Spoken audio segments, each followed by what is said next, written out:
Welcome to the Nerd Party. Hello, I'm Charlene Schmidt. I'm Patrick Schmidt. We just watched Darkness Ascending, episode 15 of season 5, Babylon 5. It's time to babble for 5.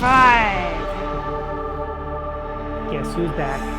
Back again. Yeah, Garibaldi, your secret is getting out.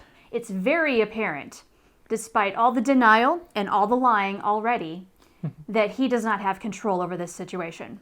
For 4.5 seasons of Babylon 5, Garibaldi and Lise have been, she's the love of his life and blah, blah, blah. Right. Well, turns out that was a lie.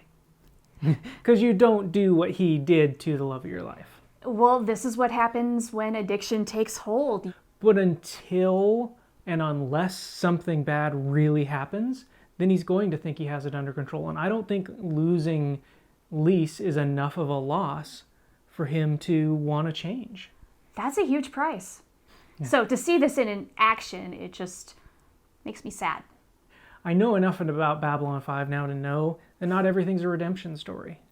Now, let's talk about some other secrets, shall we? Because a lot of secrets are coming out in this episode. Yes. Chief among those secrets is the secret between Delenn and Sheridan. Yo, Sheridan's no dummy. No. He knew something was up and just happened to stumble in at the right time to at least kind of figure out a little bit about what it was. And here's the thing about when they start butting heads, this scene where Delenn kind of stops him in his tracks. He's ready to just go out on a rant and say, how dare you? And she puts it to a stop by saying, you are right. You know what? They're both right for their own reasons. But what still gets me is the fact that even for good reasons, like plausible deniability, Delenn still hid something from her husband, her partner, the president of the Interstellar Alliance. Dare I say, it's a power move. That you might be the president, but I still control the Rangers. Maybe. And here's the thing is I think her own biases are getting in the way of this situation. It was the right move because they got what they wanted. If they didn't get what they wanted and Lanier somehow did fail, then it's the wrong move. So the ends justified the means, ultimately.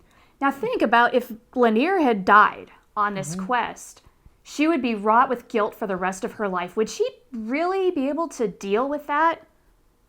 No. I don't think so either. No, that's why Sheridan was so upset. That's why you don't do something like that. That's why, because if it does fail, you'll hesitate the next time you have to.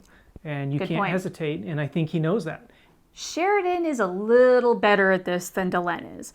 And that's one of her flaws, is that she emotionally struggles with some things like this. I don't know if Sheridan's better at it, but Delenn is definitely more emotionally involved, which could make you either better or worse.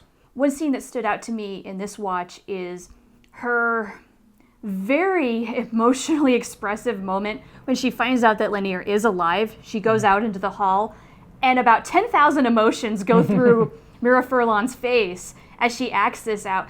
How did that come across to you? What is she thinking? What is she feeling? What is she processing? I don't know what the word for it is. Maybe y'all can help me out.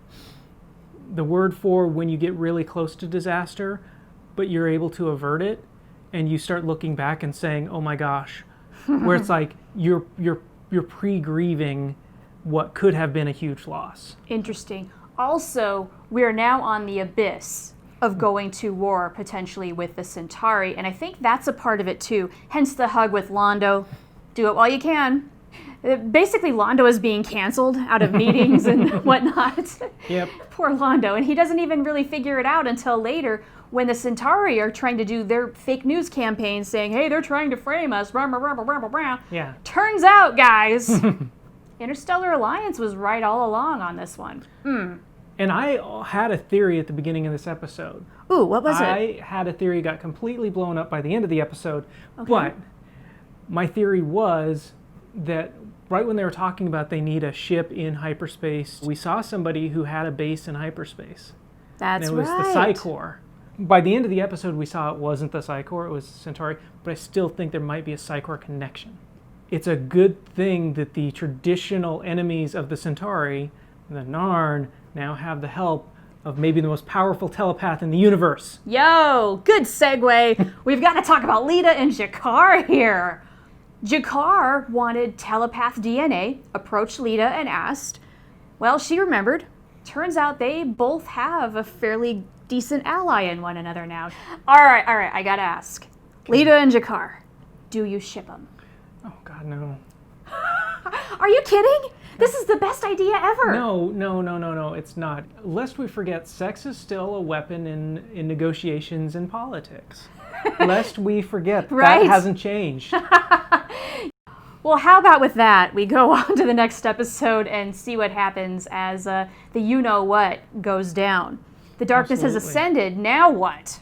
We can definitely see now where season 5 is going, and I'm here for it. So let's move on to that next episode, but until then, we've got a week to talk about this episode. That's right. A lot of things happening in this story, all sorts of threads. Let's talk about all of them, because we can only get so much into 5 minutes despite our best efforts. Absolutely. One of my favorite season 5 episodes so far. So let's talk about all those things down below, but also like this video, subscribe to the Nerd Party if you haven't already. It's YouTube, you know what to do. That's right. Thank you everybody who's already done all those things. We always see our numbers going up ever so slightly, and that's so exciting. Thank you so much for all of your support. We love you, we appreciate you, and please don't spoil anything that happens beyond this episode. Keep Patrick surprised.